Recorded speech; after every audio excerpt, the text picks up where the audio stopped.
بسم اللہ الرحمن الرحیم۔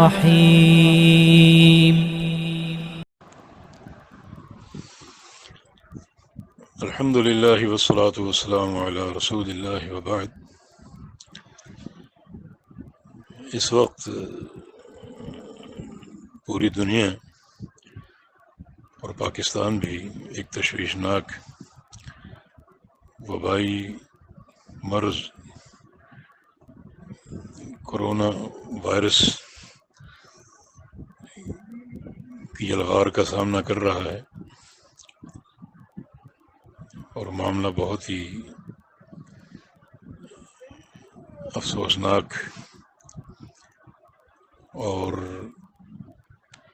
رنج و الم سے بھرپور ہوتا جا رہا ہے۔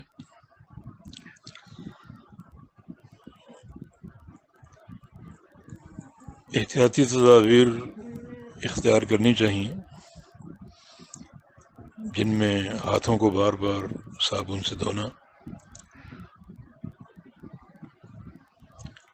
اور ایک محلول بازار میں دستیاب ہے سینیٹائر کے نام سے، اس کا استعمال۔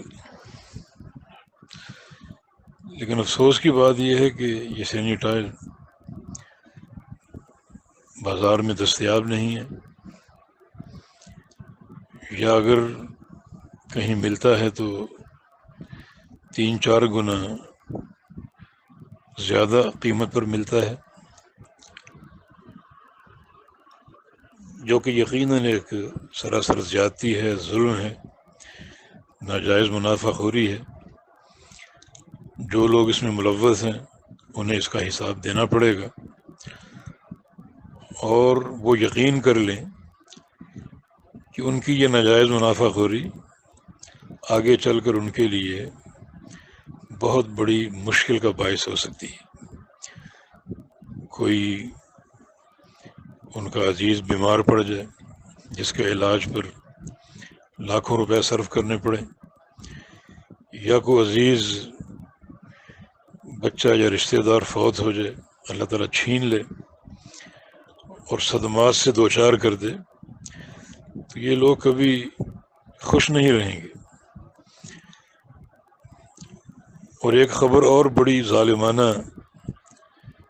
سننے کو مل رہی ہے کہ جعلی سینیٹائزر بھی بازار سے مل رہے ہیں، جن کا کوئی فائدہ نہیں۔ تو یہ چیز اور مجرمانہ کہلائے گی، اور یہ لوگ بھی جو پیسہ اس سے کمائیں گے ان کے لیے آئندہ کی زندگی میں بہت ہی مشکلات کا باعث ہوگی، پچھتائیں گے۔ اللہ تعالیٰ ان سب کے حال پر رحم کرے۔ میں یہ عرض کرنا چاہتا ہوں کہ شریعت میں ہر چیز کا حل موجود ہے، اور یہ جو محلول ہے یعنی سینیٹائزر، اس کا بھی متبادل ہمیں شریعت مطہرہ سے حاصل ہوتا ہے، اور بحمداللہ ہماری شریعت مطہرہ ہر چیز کا حل پیش کرتی ہے۔ تو نبی علیہ السلام نے جو ہاتھوں پر یا کسی بھی شے پر جراثیم چھا جاتے ہیں ان کا علاج بتایا ہے، اور یہ کرونا وائرس جانوروں سے شفٹ ہوا ہے، جن میں کتوں وغیرہ کا نام آتا ہے۔ نبی علیہ السلام کی حدیث ہے، اذا بلغ الکلب فی اناء احدکم فاغسلوہ 7 مرات، کہ کتا اگر کسی برتن میں منہ ڈال دے تو اس کو 7 دفعہ پانی سے دھو، اور 1 دفعہ مٹی سے دھونے کا بھی ذکر ہے، وہ اولاہن او اخراہن۔ یہ مسلم کے الفاظ ہیں، افروہ الثامنۃ بالتراب، کہ پہلی بار یا آخری بار یا 8ویں بار کا ذکر ہے کہ مٹی سے دھو۔ تو مٹی بالکل ان جراثیم کا صفایا کر دیتی، آپ ان مجرموں اور ظالموں کو چھوڑ دیں جو محلول یا مہنگے بیچ رہے ہیں یا ملاوٹ یا جعلی بیچ رہے ہیں. آپ علاج نبوی اختیار کریں اور اچھی مٹی اپنے باتھ روم وغیرہ میں رکھیں، اور اس سے جب ہاتھ دھوئیں گے انشاءاللہ تو یہ جراثیم صاف ہو جائیں گے، اور جو ایک وائرس کا یا اس کے حملے کا اندیشہ ہوگا اس سے اللہ تعالیٰ محفوظ رکھے گا. ذہن میں نبی علیہ السلام کی حدیث کی تکریم ہو، اس حدیث کا اکرام ہو، اور اس حدیث پر اللہ تعالیٰ کی حمد و ثنا ہو کہ دین میں ہر شے کا حل موجود ہے. تو ایسے مجرموں کی ان حرکات سے پریشان ہونے کی بجائے اپنے پیارے نبی صلی اللہ علیہ وسلم کے اس فرمان کو لے لیں، اس حدیث کو لے لیں. ہمیں ہمارے ایک شیخ نے بتایا تھا ایک کسی انگریز کا واقعہ. اس نے باقاعدہ ان خوردبین سے ایسے برتن کو چیک کیا تھا. کتے کا منہ کسی برتن میں ڈلوا کر اس کو پانی سے دھویا، 1 بار 2 بار 3 بار اور 7 بار، اور بار بار دیکھا تو جراثیم کچھ نہ کچھ موجود ہوتے تھے. اور جب مٹی سے 8ویں بار دھویا تو برتن بالکل صاف ہو چکا تھا.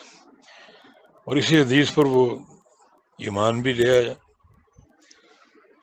تو یقیناً یہ حدیث ہمارے لیے آج کے اس ایک پرفتن اور ایک خطرناک صورتحال کے دور میں ایک انتہائی راحت اور سکون اور انتہائی ایک اطمینان کا سامان مہیا کرے گی. تو اللہ تعالی ہمیں اپنا صحیح معنی میں شکر ادا کرنے اور اس کی حمد کی توفیق عطا فرمائے کہ دین حنیف میں ہر چیز مل جائے گی. تو اس کرونا وائرس کا جس کا زیادہ ہاتھوں پر اثر ہوتا ہے اور ہاتھوں سے پھر وہ منہ اور ناک وغیرہ میں منتقل ہوتا ہے اور جسم میں پھیل جاتا ہے اور خطرناک نتائج کا باعث بنتا ہے. تو ان ہاتھوں کو صاف رکھیں اس شے کے ذریعے جو ہمارے نبی نے پیش کی ہے. تو انشاءاللہ تعالی تحفظ ہوگا، عافیت ہوگی اور سلامتی حاصل ہوگی. واللہ تعالی ولی التوفیق. وصلی اللہ علی نبینا محمد وعلی آلہ وصحبہ وأہل طاعتہ اجمعین.